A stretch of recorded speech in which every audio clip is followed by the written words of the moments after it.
सोबत स्वतः चैतन्य बापू देशमुख आहेत. काय सांगणार? आपण सुरुवातीला 2012 मध्ये आपण निवडणुका लढवलेल्या होत्या. त्यावेळेस तुमच्या विरोधात खूप मोठी टीम होती. म्हणजे माजी मुख्यमंत्री अशोक चव्हाण, नारायण राणे त्यावेळेस आलेले होते आणि तुम्ही एकटे लढलेत होते. त्यावेळेसची परिस्थिती ना आजची परिस्थिती, म्हणजे जे काँग्रेसमध्ये होते आज ते भाजपमध्ये आलेत. कसं पाहता या सगळ्या गोष्टीकडे आणि राजकीय परिस्थिती काय बदलली आहे?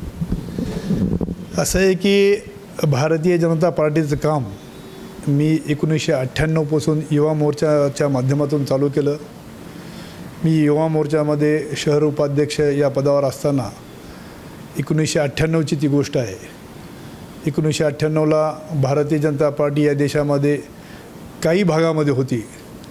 तसं पाहिलं तर आमचं घराणं हे जनता पक्षाच्या मुशीतून तयार झालेलं. माझे वडील जनता पक्षाचे कार्यकर्ते होते. आम्ही जे काम करत होतो ते काँग्रेस विरोधी विचारसरणीच्या काळामध्ये आम्ही काम करत होतो. मी असेल किंवा प्रवीण साले असेल, आम्ही जे काम करत असताना कैलासवासी मदन देशपांडे, महाराष्ट्राचे संघटन मंत्री कैलासवासी आदरणीय शरदभाऊजी कुलकर्णी, तसंच प्रमोदजी महाजन, गोपीनाथजी मुंडे, सूर्यबान वहाडणे यांच्या मुशीतून आम्ही तयार झालेले कार्यकर्ते आहोत. युवा मोर्चाचं मी काम करत असताना आत्ताचे जे माझे महाराष्ट्राचे मुख्यमंत्री आहेत, आमचे आदरणीय नेते श्री देवेंद्रजी फडणवीस, ते नागपूर शहर जिल्ह्याचे युवा मोर्चाचे अध्यक्ष होते. मी नांदेड शहर जिल्ह्याचा अध्यक्ष होतो. युवा मोर्चाच्या माध्यमातून आम्ही काम करत असताना आमचं ध्येय एकच होतं की जेव्हा भारतीय जनता पार्टीचे या देशामध्ये 2 खासदार होते, त्यावेळेस भारतीय जनता पार्टीची मुदखेड नगर परिषद ही भाजपच्या ताब्यामध्ये होती राम चौधरीच्या माध्यमातून. कैलासवासी भुजालाल गवळी असतील, चंद्रकांत मस्की असेल किंवा आता गणपत राऊत आहेत, बालासाहेब पांडे आहेत, नंदू कुलकर्णी आहेत, असे वेगवेगळे कार्यकर्ते, मूठभर कार्यकर्ते ह्या शहर जिल्ह्यामध्ये होते. पण मूठभर कार्यकर्त्याच्या पाठीमागे हजारो लोकांची भावना आमच्या पाठीमागे होती. आम्हाला कधी असं वाटलं नाही की आमच्या पुढे मोठे व्यक्ती किंवा काँग्रेस किंवा बलाढ्य नेते आहेत. पण जनतेचा सहानुभूती, जनतेचं प्रेम आमच्याबरोबर असल्यामुळं आम्ही भारतीय जनता पार्टीचं काम करू शकलो. आज भारतीय जनता पार्टीचं वटवृक्ष पूर्ण देशामध्ये मोठं झालेलं आहे, महाराष्ट्रातही मोठे झालेलं आहे. नांदेड कुठंतरी पाठीमागे होतं त्या बाबतीमध्ये.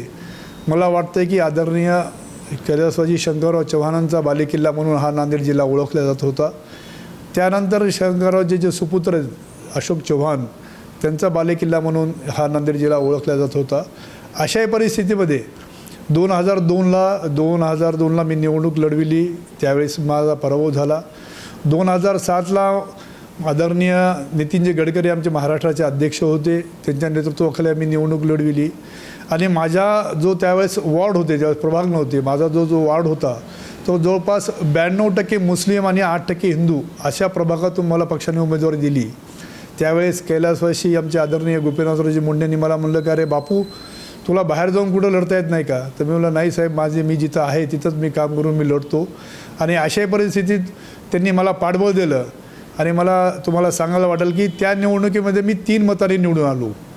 98% मुस्लिमांचे प्राबल्य असताना जवळपास त्याही समाजाचं मतदान घेऊन मी त्या ठिकाणी 3 मतांनी विजय झालो. त्यानंतर नगरपालिकेमध्ये काम करत असताना गटनेता, नगरसेवक आणि 2009ला मी शहर जिल्ह्याचा अध्यक्ष झालो. 2012ची महापालिकाची निवडणूक माझ्या नेतृत्वाखाली झाली. त्यावेळेस आदरणीय गोपीनाथरावजी मुंडे आमच्या महापालिकेचे प्रभारी होते. कैलासवासी संभाजी पवार त्यावेळेस आमचे या जिल्ह्याचे नेते होते. अशा परिस्थितीमध्ये मी प्रभाग बदलून आनंदनगरला निवडणूक लढविली. आणि त्यावेळेस माझ्या विरुद्ध कैलासवासी वसंतराव चव्हाण जे ह्या नांदेड जिल्ह्याचे खासदार होते, त्यांचे बंधू माझ्या विरोधात होते. आणि मी निवडणूक लढत असताना एकीकडे अशोकरावजी चव्हाण, नारायण राणे, वसंतराव चव्हाण, भास्करराव पाटील खदगावकर ही पूर्ण टीम असताना मी आणि आमचे भाजपचे कार्यकर्ते माझ्या पाठीमागे होते. तिथे माझा जवळपास 100 ते 200 मतांनी निसटता पराभव झाला. 2017ची मी निवडणूक लढविली नाही, पण पक्षाचं काम करत गेलो.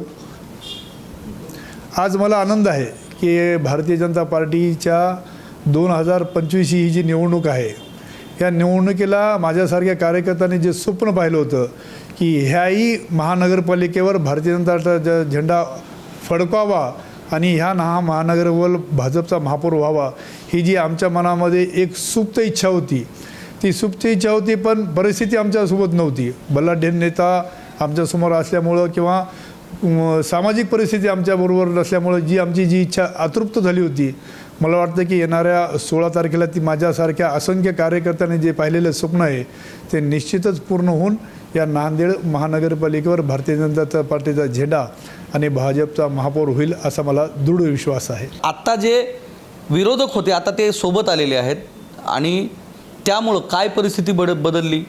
जे जुने कार्यकर्ते आहेत त्यांना न्याय मिळाला का? त्यांना तसा सन्मान मिळाला का ज्यांनी भाजप वाढवली?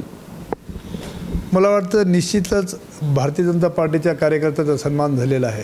आपण बघितलं असेल की आता जे राज्यसभेचे जे खासदार आहेत अजितजी गोपछडे, ते सुद्धा स्वयंसेवकाचे कार्यकर्ते होते.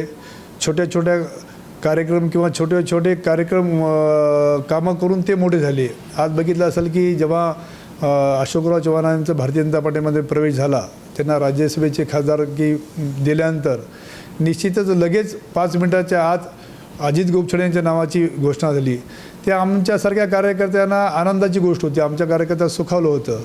आता जे भारतीय जनता पार्टी आमचे संघटन मंत्री आहेत संजय कोडगे, ते एकेकाळी अखिल भारतीय विद्यार्थी परिषदेचे काम करत होते. त्यांना आम्ही जोडून पाहिलेलं आहे आणि त्यांनी आम्हाला जोडून पाहिलेलं आहे. ते सुद्धा आज महाराष्ट्रामध्ये चांगल्या पदावर आहेत. पार्टीने त्यांचा सन्मान केलेला आहे.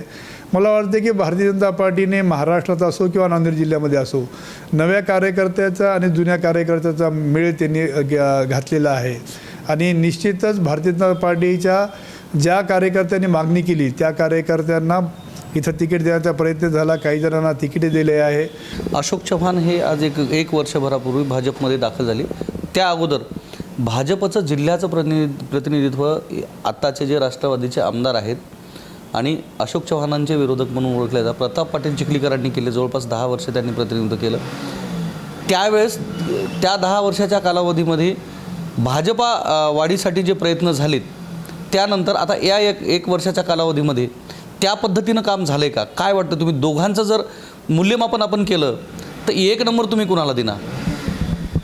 1 नंबर निश्चितच भारतीय जनता पार्टीच्या बी कार्यकर्त्यांना देणार. कारण की ह्या जिल्ह्यामध्ये जे कार्यकर्ते काम करत होते, आपल्याला आठवत असेल की गणपतराव राऊत ह्या जिल्ह्याचे अध्यक्ष असताना 12 जिल्हा परिषदेचे सदस्य या नांदेड जिल्ह्यामध्ये निवडून आले होते. त्यामध्ये मला सांगायला असं की दिगंबर साखरे म्हणून एक आमचा माळी समाजाचा कार्यकर्ता होता.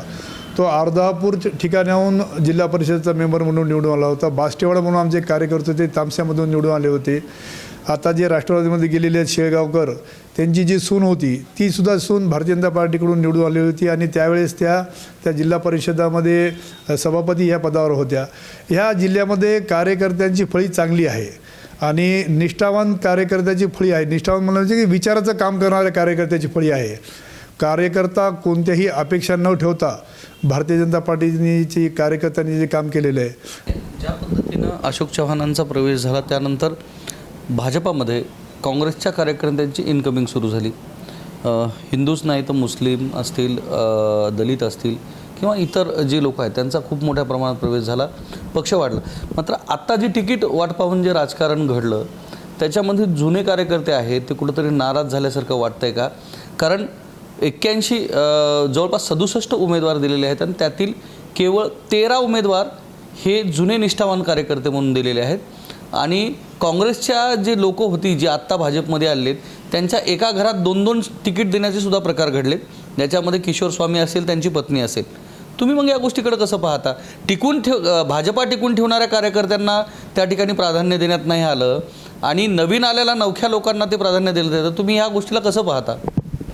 मला वाटतं की नांदेड शहराची जी नगर परिषद आहे, नगर परिषद पूर्णतः शंकरराव चव्हाण आणि अशोकराव चव्हाण आणि काँग्रेसच्या ताब्यात होती. त्यानंतर महापालिका झाली 1996ला. कैलासवासी प्रकाश खेडकर, मदन देशपांडे आणि सुनील नेरळकर आणि गणपत राऊत, हे संभाजी पवार, रामपाटील रातोळीकर यांच्या नेतृत्वाखाली एक आम्ही त्यावेळेस महापालिका लढविली होती. त्यावेळेस शिवसेनेचे प्रकाश खेडकरांचे जवळपास 24 नगरसेवक निवडून आले होते. त्यावेळेस भारतीय जनता पार्टीचे 6 नगरसेवक निवडून आले होते. पण त्यावेळेस जनता दलाच्या काही नगरसेवकांनी आम्हाला जवळपास पाठिंबा दिला आणि त्यावेळेस महाराष्ट्रामध्ये पहिल्यांदा अशी घटना झाली की भारतीय जनता पार्टी शिवसेनेला जनता दलाने पाठिंबा दिला आणि जनता दलाच्या पाठिंबाने सुधाकर पांढरेच्या माध्यमातून पहिला महापौर भारतीय जनता पार्टीचा झाला. पण त्यानंतरच्या निवडणुकीमध्ये भारतीय जनता पार्टीला केव्हाच यश भेटलं नाही. आम्ही युतीमध्ये जरी लढलो तरी भारतीय जनता पार्टीचं यश हे मर्यादितच होतं आणि वैयक्तिक लढलो तरी भारतीय जनता पार्टीचं यश हे मर्यादितच होतं.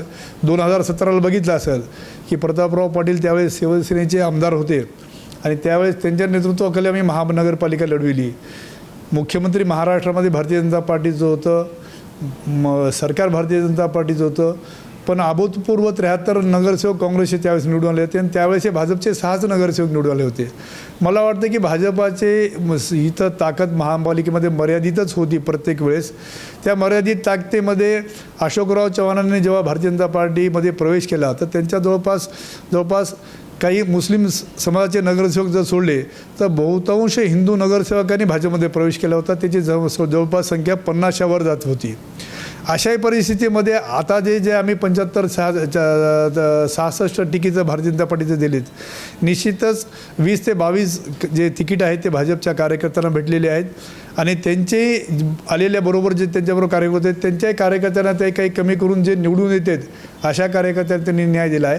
मला वाटतं की हे वातावरण तयार करायचा प्रयत्न झालेला आहे. पण मी एक आपल्या माध्यमातून सांगू शकतो की नव्या जुना असा वाद काही नाही. तो भारतीय जनता पार्टीचा प्रत्येक कार्यकर्ता स्वतःच नगरसेवक आहे अशा पद्धतीचं रणनीती करून आज शहरामध्ये काम करतो आणि ही जी रणनीती आम्ही जी आज आपल्याला सांगलो तर तुम्ही बघा की 16 तारखेला आपल्याला कळेल की त्यावेळेस भारतीय जनता पार्टीच्या कार्यकर्त्यांनी एक संघ पाठीमागे असल्यामुळं या नांदेड महानगरपालिकेवर भारतीय जनता पार्टीचं सत्ता येणार आणि भाजपचा महापौर होणार.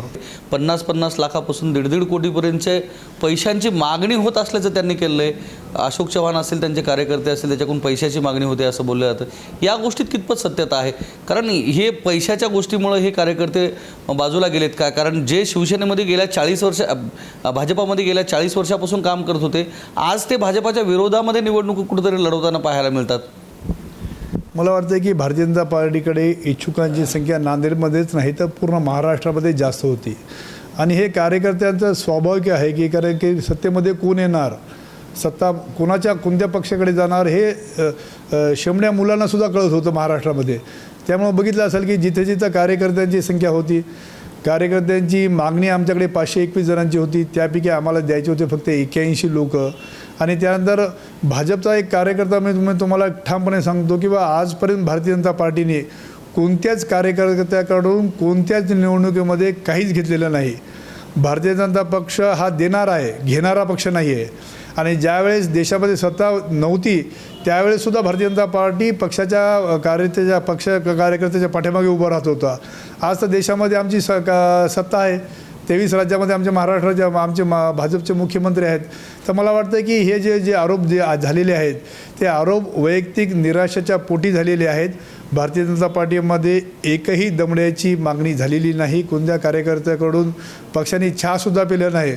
उलट पक्षाच्या कार्यकर्त्याच्या पाठीमागे भारतीय जनता पार्टी पूर्ण ताकदीने उभं टाकलेली आहे. ज्या पद्धतीनं ह्या निवडणुका पाहायला मिळतात आणि त्याच्यामध्ये जी काही जाहीरनामा आहे जो भाजपनं संकल्पनामा या नावानं प्रसिद्ध केला आहे, सुरुवातीला तोच जाहीरनामा आला आणि त्याच्यामध्ये जी काही विकास कामं दाखवलेली आहेत ती विकास कामं ही भाजपची की अशोक चव्हाणांची, तुम्हाला काय वाटतं? कारण त्याच्यावरून शिवसेनेनं सुद्धा आरोप केला आहे, त्या कामावर शिवसेनेनं सुद्धा दावा केला आहे. मग तुम्ही ही विकास कामं कुणाची मानता?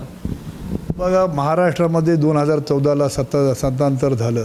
2017च्या आधी काँग्रेसच महाराष्ट्रामध्ये सत्ता होती आणि महापालिकेवर अशोकराव चव्हाणांचंच वर्चस्व होतं. 2017ला सुद्धा अशोकराव चव्हाणांचंच महापालिकेचं वर्चस्व झालं. ही निवडणूक महापालिकेची आहे. त्यामुळे शहरामध्ये जे कामं झालेले आहेत ते कामं दाखवण्याचा अशोकराव चव्हाणांना अधिकार आहे आणि अशोकराव चव्हाण त्यावेळेस काँग्रेसमध्ये असताना आहेत हे तर कबूलच केलेलं आहे. आम्हीच कबूल केलेलं आहे की अशोकरावचा प्रवेश 2019ला झालेला आहे. निश्चितच हे कामं अशोकरावच्या नेतृत्वाखाली झालेले आहेत.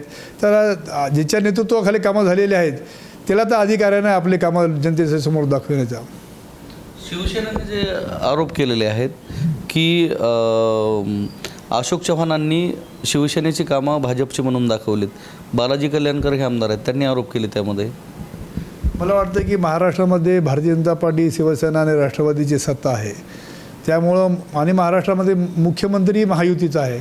त्यामुळे बालाजी कल्याणकरांचे आरोप मला माहीत नाही की त्या किती कारण की ते लोक सांगू शकतात त्यांच्या कामाच्या बाबतीमध्ये. पण निश्चितच हे जे कामं केलेले आहेत ते भाजपच्या नेतृत्वाखाली आम्ही कामं केलेली आहेत. महापालिकेमध्ये अशोकरावांची सत्ता असताना त्यांनी कामं केलेली आहेत.